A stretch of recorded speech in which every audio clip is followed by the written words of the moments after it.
नमस्कार दोस्तों, TNC bullet series में आपका हार्दिक स्वागत और अभिनंदन है। जैसा कि आपको पता है कि हर एक दिन हम एक नया टॉपिक और इम्पोर्टेंट टॉपिक आपके लिए लेके आते हैं जो कि एग्जाम की दृष्टि से काफ़ी ज़्यादा इंपॉर्टेंट होता है। उससे एग्जाम से बहुत सारे क्वेश्चन निकल के आते हैं और कंसाइज मैटर में, यानी कि बड़ी क्लास को जो है वो बिल्कुल छोटी क्लास में और ज़्यादा से ज़्यादा इंफॉर्मेशन आपके लिए जो है वो दी जाती है। तो दोस्तों, आज की हमारे पास में क्लास रहेगी टीएनसी बुलेट सीरीज में मेंटल रिटार्डेशन। मेंटल रिटार्डेशन में कौन कौन से क्वेश्चन आते हैं उसके बारे में हम डिस्कस कर लेते हैं। बहुत सारे बच्चों के जो हो मैसेज आते हैं वो बताते हैं कि सर सबसे बढ़िया चीज़ हमें ये लगती है कि उस टॉपिक से कौन कौन से जो है वो क्वेश्चन निकल के आते हैं वो आप जो है वो पहले बताते हैं। इवन बच्चे तो ये भी कहते हैं कि सर पहले चालू कर देते तो जो क्वेश्चन आप बता रहे हो वो एज इट ऐसे कैसे मिलते हैं, या ये सीरीज पहले ज्वाइन कर लेते और उसको अच्छी तरीके से हम पहले पढ़ लेते तो शायद हमारा सिलेक्शन जो है वो हो गया होता। तो दोस्तों, डरने की जरूरत नहीं है, सिलेक्शन अभी भी जो है वो हो जाएगा। कोई दिन शुभ नहीं होता, जिस दिन आप लग जाओ वही दिन जो है वो शुभ होता है। तो दोस्तों, क्वेश्चन आंसर के बारे में जो है वो डिस्कस कर लेते हैं। इसके अंदर जो क्वेश्चन निकल के आते हैं, इसके अंदर तीन टाइप के जो है वो क्वेश्चन निकल के आते हैं। सबसे पहले जो क्वेश्चन निकल के आता है वो निकल के आता है दोस्तों इसके आईक्यू लेवल का, यानी कि आईक्यू लेवल का फॉर्मूला जो है वो कैसे निकाला जाता है। तो ये क्वेश्चन जो है वो आपको देखने को मिलेगा। तो ये आईक्यू लेवल का फॉर्मूला अलग अलग तरीके से जो है वो एग्जाम में दिया होता है। आईक्यू लेवल का फॉर्मूला आता है हमारे पास में मेंटल एज क्रोनल एज का जो है वो रेशियो आता है, या मेंटल एज और फिजिकल एज का जो है वो रेशियो होता है, उसको हम बोलते हैं दोस्तों आईक्यू लेवल। अब वो आईक्यू लेवल के आधार पे जो है वो मेंटल रिटार्डेशन की कैटेगरियां बनाई गई है। सेकंड क्वेश्चन जो आता है वो आता है इसकी कैटेगरी से। कैटेगरी टोटल जो है वो 4 कैटेगरी होती है, mild, moderate, severe and profound. इनमें एग्जाम से पूछते हैं कि कौन सी कैटेगरी जो है उसमें आईक्यू लेवल कितना होता है। जैसे माइल्ड में कैटेगरी में जो है वो आईक्यू लेवल कितना होगा, मॉडरेट में आईक्यू लेवल कितना होगा, सीवियर में कितना होगा एंड प्रोफाउंड में जो है वो कितना होगा। क्लियर। तीसरे टाइप का जो क्वेश्चन आता था वो आता है दोस्तों कि कौन से आईक्यू लेवल में जो है वो कौन सी थेरेपी जो है वो दी जाती है और कितने परसेंटेज चांसेज हैं रिकवर होने के। यानी कि सपोज कीजिए मॉडरेट लेवल में आईक्यू लेवल कितना है, किस तरीके से हम उस क्लाइंट को जो है वो अच्छे तरीके से कर सकते हैं ट्रीट, ताकि वो अपनी डेली एक्टिविटी लाइफ जो है वो जी सके। सबसे बढ़िया एग्जांपल है, एक मूवी थी कोई मिल गया ऋतिक रोशन में। उसकी फिजिकल एज तो बढ़ गई थी लेकिन मेंटल एज नहीं बढ़ी थी, यानी कि उसका आईक्यू लेवल जो है वो कम हो गया। यानी कि जैसे जैसे फिजिकल एज बढ़ रही है उस हिसाब से उसमें दिमाग भी होना चाहिए। वो होता है, कहते हैं ना आईक्यू इसका कम है, यानी कि फिजिकल हेल्थ के साथ साथ जो है मेंटल हेल्थ भी जो है वो बढ़नी चाहिए। इन दोनों का जो रेशियो होता है उसको हम बोलते हैं आईक्यू लेवल। तो दोस्तों, देर ना करते हुए जो हो इसको अच्छे तरीके से पढ़ते हैं। एक टेबल मैं आपके लिए लेके आऊं, उसको आप स्क्रीनशॉट ले लीजिए, उसमें सारी चीजों का जो है वो कंक्लूजन आ जाएगा। तो दोस्तों, स्टार्ट करते हैं। सबसे पहले हम जो है वो डेफिनेशन ले लेते हैं। Mental retardation. Mental retardation is a condition characterized by significantly below average intellectual function. यानी कि मेंटल रिटार्डेशन है वो कंडीशन है या वो कैरेक्टराइज जो है वो सिग्निफिकेंट है जिसमें हमारे पास में जो इंटेलेक्चुअल फंक्शनिंग होती है वो बिलो एवरेज होती है, जितनी होनी चाहिए। जैसे फॉर एग्जांपल 5 साल के बच्चे को जो है वो थोड़ा बहुत लिखना आना चाहिए, अगर वो नहीं लिख पाता है तो उसका आईक्यू लेवल कम है। मान लीजिए 10 साल का बच्चा अच्छे तरीके से चीजों को याद रख सकता है, अगर वो नहीं रख पाता है तो उसका आईक्यू लेवल कम है। तो ये होता है condition characterize below average intellectual function, deficient in adaptive behaviour, onset during the development period. यानी कि ड्यूरिंग डेवलपमेंट पीरियड, यानी कि ये हम लेते हैं दोस्तों एज एवरेज 18 साल से कम में जो है वो हम आईक्यू लेवल जो है वो चेक करते हैं। उसमें हम देखते हैं कि जो उसकी दिमाग है वो उसकी फिजिकल हेल्थ के अनुसार बढ़ रहा है या नहीं बढ़ रहा है। ये होता है दोस्तों मेंटल रिटार्डेशन। अगर उससे डिक्रीज है, कितना डिक्रीज है उसको मेंटल रिटार्डेशन में कहेंगे, तो 70 से डिक्रीज है उसको हम कहेंगे दोस्तों मेंटल रिटार्डेशन। फॉर एग्जांपल कोई बच्चा है 12 साल का, क्लियर है, कोई बच्चा जो है वो 12 साल का है और उसकी 12 साल के अनुसार उसका दिमाग भी ठीक है, ठीक है, तो इस तरीके से निकल के आएगा तो उसके आईक्यू कितना आ जाएगा दोस्तों 100 आ जाएगा। ये हो गया, 12 साल का बच्चा है, 12 साल के हिसाब से उसका दिमाग सही तरीके से काम कर रहा है तो ये 100 आ जाएगा। क्लियर, इससे ये कट जाएगा। तो 12 जितना भी हमारे पास में 70 से ऊपर जो आते हैं वो आते हैं हमारे पास में कि इसका आईक्यू लेवल जो है वो बिल्कुल ठीक है। अब देखो इस आईक्यू लेवल मेंटल रिटार्डेशन को किस नाम से जानते हैं, इंटेलेक्चुअल डिसेबिलिटी के नाम से भी जानते हैं, ठीक है, और इसका दूसरा नाम है also known as general learning disability. यानी कि नॉर्मल जो हम सीख रहे हैं उसमें जो डिसेबिलिटी आती है उसको बोलते हैं जनरल लर्निंग डिसेबिलिटी होता है। और ये किस चीज को अफेक्ट करता है, इस affect reasoning, learning, problem solving and daily functioning. Of course आपको पता ही है कि ये सारी चीजें जो है वो इन सब चीजों को जो है वो अफेक्ट करता है, प्रॉब्लम सॉल्विंग को, डेली एक्टिविटी को, फंक्शनिंग को जो है वो अफेक्ट करता है। क्योंकि आपने देखा होगा कि अगर फिजिकल एज बढ़ जाती है, मेंटल नहीं बढ़ जाती है, तो ऋतिक रोशन बढ़ तो गया था कॉलेज में जाने जैसा, लेकिन एक्चुअल में उसका दिमाग 5वीं क्लास तक ही रह गया था। तो वो एक्चुअल एग्जाम है हमारे पास में IQ लेवल का। अब इस IQ लेवल के आधार पे जो है वो मेंटल रिटार्डेशन को जो है वो 4 कैटेगरी में डिवाइड किया गया। अब ये IQ लेवल कैसे निकालते हैं वो मैंने आपको बता दिया था दोस्तों। कैसे? मेंटल एज और क्रोनोलॉजिकली एज का जो है वो रेशियो देखा जाता है, उसको हम बोलते हैं दोस्तों mental, that is IQ level. जैसे फॉर एग्जांपल किसी पर्सन की मेंटल एज जो है वो 12 ईयर है और फिर क्रोनोलॉजिकल एज भी जो है वो 12 है, और इसको 100 से कर दोगे तो ये निकल के आ जाएगा 100। या इसका दूसरा अगर हम कहें फॉर्मूला सेम ही चीज है, IQ equal to mental age divided by physical age, ठीक, और उसको मल्टीप्लाई कर दो। ये दोनों सेम चीज है, फिजिकल एज। तो ये हो गया, जैसे मान लो 10 साल का बच्चा है और उसकी फिजिकली भी 10 साल है और उसको मल्टीप्लाई 100 से कर दोगे तो ये 100 जो निकल के आया, तो ये 100 जो निकल के आया है वो हो गया IQ लेवल। फॉर एग्जांपल इसी को हम ले लेते हैं, जैसे फॉर एग्जांपल किसी पर्सन का जो है वो उम्र तो हो गई 10 साल, इसी फॉर्मूले में अगर हम देखें तो उम्र तो हो गई दोस्तों उसकी, मेंटल एज तो उम्र तो हो गई उसकी 10 ईयर्स, लेकिन उसका दिमाग सिर्फ 5 साल के बच्चे जितना ही रह गया। मेंटल एज कितनी होगी? 5। इसको आप 100 से कर दोगे तो ये हमारे पास में निकल के आएगा दोस्तों 50। तो ये IQ लेवल कितना हो गया? 50। तो ये कौन सा हो जाएगा? मॉडरेट। अब इसकी आ जाती है हमारे पास में कि IQ लेवल के आधार पे मेंटल रिटार्डेशन को जो है वो हम 4 कैटेगरी में डिवाइड करते हैं।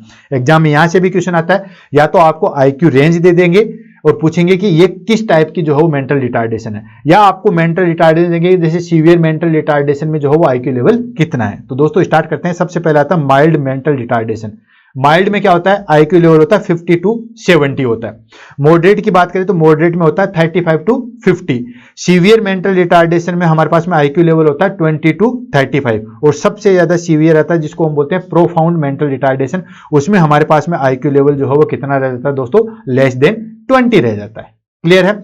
अब उसके बाद में ये हमारे पास में कैटेगरी की, अब कैटेगरी में ये जो टेबल बनाई है इसका आप स्क्रीनशॉट ले लीजिए और अच्छे तरीके से जो हो, क्योंकि इसमें मैंने समराइज कर दिया है, लेवल डिवाइड कर दिए, किस तरीके से उनको जो है वो ठीक कर सकते हैं, कितनी ट्रेनिंग की जरूरत होती है, कौन सा सपोर्ट उनको रिक्वायर्ड होता है, कौन सा रेंज होता है, और कितने परसेंटेज चांसेज है कि वो अपनी नॉर्मल डेली एक्टिविटी लाइफ को जो है वो जी सके। तो दोस्तों इसमें हमारे पास में सबसे पहले आता है माइल्ड। माइल्ड में IQ लेवल कितना था? Yes 50 to 70। ये जो बच्चे होते हैं वो एजुकेबल होते हैं, यानी कि इनको जो है वो हम पढ़ा लिखा सकते हैं नॉर्मल तरीके से।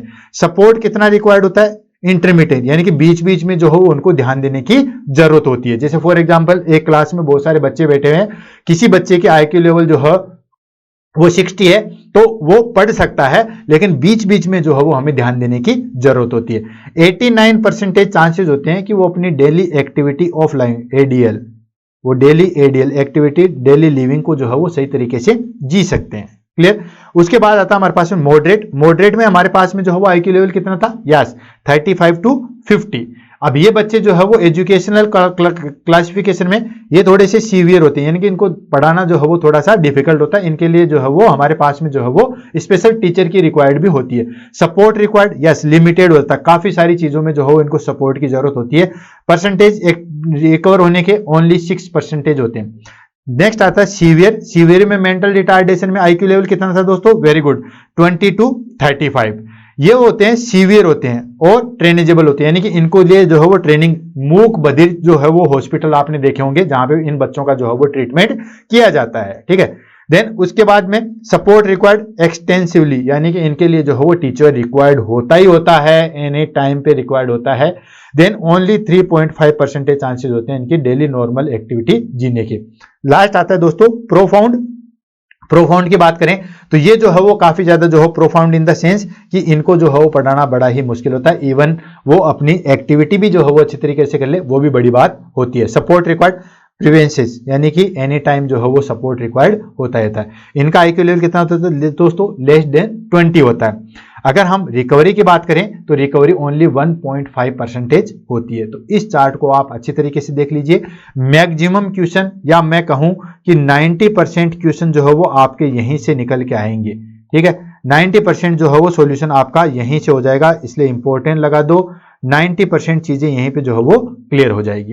क्लियर। एक आपसे पूछते हैं आईक्यू लेवल कैसे चेक करते हैं, दूसरा आपसे मेंटल एज दे देंगे, फिजिकल एज दे देंगे और आपसे आईक्यू लेवल पूछेंगे। तीसरा इसकी कैटेगरी पूछेंगे, माइल्ड में आईक्यू लेवल कितना था, मॉडरेट में कितना था, सीवियर में कितना था, प्रोफाउंड में कितना था। तो एकदम सीधा है, माइल्ड में 50 से 70, मॉडरेट में 35 से 50 और सीवियर में जो है वो 20 to 35 and less than 25 that is called profound. किसमें कितनी ट्रेनिंग की जरूरत है वो मैंने आपको चार्ट में बता दिया। अब ये मेंटल रिटार्डेशन क्यों होता है, क्या रीजन हो सकते हैं, तो इसके लिए जो है 1 by 1 करके फटाफट जो है उनको देख लेते हैं ताकि सारी चीजें जो है फिक्स हो जाए और इस टॉपिक को जो है वो फिनिश करें। सबसे पहली चीज क्या कॉजेज हो सकते हैं, सबसे पहली चीज है जेनेटिक फैक्टर, डाउन सिंड्रोम या फिनोकेटोन्यूरिया जो हो कंडीशन है, उस कंडीशन में जो हो मेंटल रिटार्डेशन बच्चा जो है वो पैदा हो सकता है। सबसे मेन चीज प्रीनेटल फैक्टर होते हैं। प्रीनेटल फैक्टर में कैसे, मैटरनल इन्फेक्शन हो जाए जैसे रूबेला, सिफिलिस हो जाए, या जो मदर अल्कोहल और ड्रग्स का कंजप्शन करती है या माल न्यूट्रिशन लेती है या टॉक्सिन जो है वो इंजेस्ट करती है, एक्सपोजर हो जाता है, तो उसमें जो है वो हमारे पास में मेंटल रिटार्डेशन बच्चा हो सकता है। उसके बाद पेरिनेटल फैक्टर कौन कौन से थे, बर्थ ट्रॉमा हो जाए, जैसे हमने बर्थ कैनाल से निकाला तो चोट लग जाए सर में, ठीक है, प्री मेच्योरिटी हो जाए या लैक ऑफ ऑक्सीजन हो जाए, तो उस कंडीशन में हमारे पास में जो है वो काफी एरिया जो है वो डैमेज हो जाएंगे। पोस्ट नेचुरल फैक्टर कौन से होते हैं, पोस्ट नेचुरल फैक्टर है मेनिंजाइटिस, एंसेफेलाइटिस हो जाए या हेड इंजरी हो जाए पैदा होने के बाद में। एनवायरमेंटल फैक्टर कौन से होते हैं, दिस एब्यूज, पॉवर्टी, ये सब चीजें भी मेंटल रिटार्डेशन को जो है वो अफेक्ट करती है। मैनेजमेंट की बात करें तो मैनेजमेंट कैसे करेंगे, सबसे पहली चीज तो एजुकेशनल सपोर्ट देंगे। जो बच्चा ऑलरेडी मेंटल रिटार्डेशन है उसमें एजुकेशन सपोर्ट देंगे ताकि वो अच्छे से अपनी जो है वो स्किल को जो है वो बिल्डअप कर सके। क्या कर सके दोस्तों, अपनी स्किल को जो है वो बिल्डअप कर सके। Then therapeutic intervention, of course उसके पास आजकल बहुत सारी स्पीच थेरेपी है, ऑक्यूपेशनल थेरेपी है, फिजिकल थेरेपी है, बिहेवियर थेरेपी है, ये सब चीजें आपने साइकेट्रिक में जो हो पड़ी होगी। इनके माध्यम से जो है वो उसको हम जो है वो इंप्रूव करते हैं ताकि वो अपनी चीजें जो है वो ठीक कर सके। नेक्स्ट आता है मेडिकल मैनेजमेंट। मेडिकल मैनेजमेंट में कुछ कंडीशन होती है जैसे सीजर्स को मैनेज करना है या फिर एक्टिविटी या जो है वो हमारे पास में that is activated deficit hyper activity जो है वो डेफिशिएट होता है हमारे पास में, तो इसको हम एक जो है वो कंट्रोल कर सकते हैं। Attention deficit hyper activity disorder, ADHD, attention deficit hyper active disorder, उसको हम जो है वो कंट्रोल करें। नेक्स्ट आ जाता है हमारे पास में फैमिली सपोर्ट। तो दोस्तों बच्चों की काउंसलिंग की जाती है, सपोर्ट ग्रुप की थेरेपी जो है वो दी जाती है। कम्युनिटी जो है वो इंटीग्रेशन, उसमें क्या होता है, स्किल डेवलपमेंट किया जाता है, इंडिपेंडेंस छोड़ा जाता है, प्रमोट किया जाता है प्रोग्राम्स में, ये सारी चीजें जो है वो कर सकते हैं। उसके बाद प्रिवेंशन की बात आती है। तो प्रिवेंशन में आपको पता है जब आपने एटियोलॉजी पढ़ ली है तो न्यूट्रिशन को जो है वो सही तरीके से रखना है, देन जो टॉक्सिन्स है उनको अवॉइड करना है, अच्छे तरीके से डिलीवरी करवानी है, देन जो भी रिस्क है उसको प्रिवेंट करना है, ये सारी चीजें तो करनी है। तो दोस्तों सबसे पहले आता है प्रीनेटल केयर। प्रीनेटल केयर में क्या करते हैं, एडुकेट न्यूट्रिशन देंगे, वैक्सीनेशन करेंगे और टेट्रोजन से जो है वो दूर रखेंगे।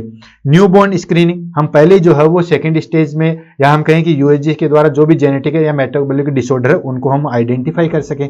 Then early intervention. Early intervention में क्या होता है दोस्तों, जैसे बच्चा डेवलप होता है उसके जो है वो डेवलपमेंट प्रोग्राम जो है वो कर सकते हैं ताकि रिस्क जो है वो कम हो जाए। एजुकेशनल एंड अवेयरनेस, उसमें हम जो है वो promote maternal health and early development monitoring जो है वो कर सकते हैं। क्लियर है दोस्तों। इसी के साथ हमारे पास में जो है वो आज मेंटल रिटार्डेशन जो है वो टॉपिक खत्म हुआ।